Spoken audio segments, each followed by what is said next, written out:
My friends, buckle up for a roller coaster ride through Moldova's political circus, where the upcoming elections are shaping up to be more rigged than a carnival game.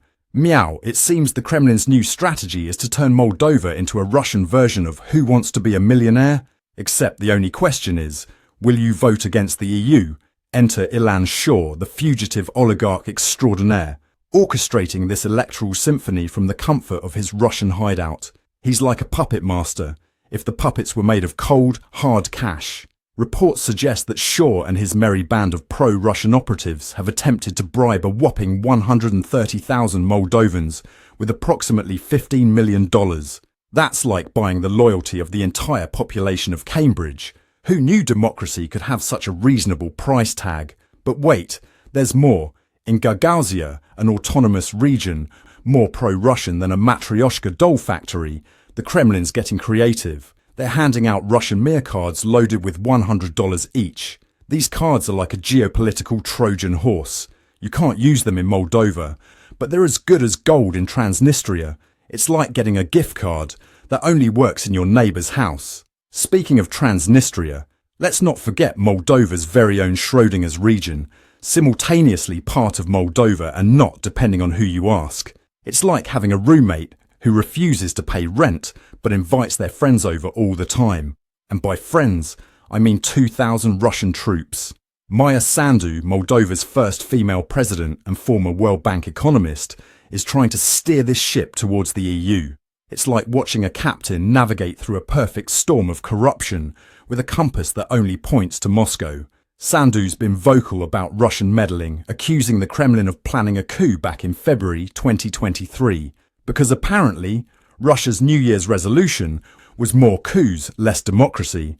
The EU has officially opened accession talks with Moldova. It's like being invited to an exclusive club. But first you have to navigate a labyrinth of bureaucracy while fending off a bear in a Ushanka. And speaking of Russian bears, their disinformation game is so strong, they've convinced 40% of Moldovans that the EU caused the war in Ukraine. Next, they'll be saying Brussels sprouts caused the fall of the Roman Empire. My friends, if you're enjoying this geopolitical roller coaster, don't forget to smash that like button harder than Russia's smashing Moldova's electoral integrity. Now, let's zoom out for a moment.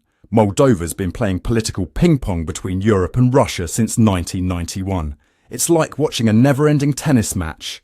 But instead of a trophy, the prize is the country's future.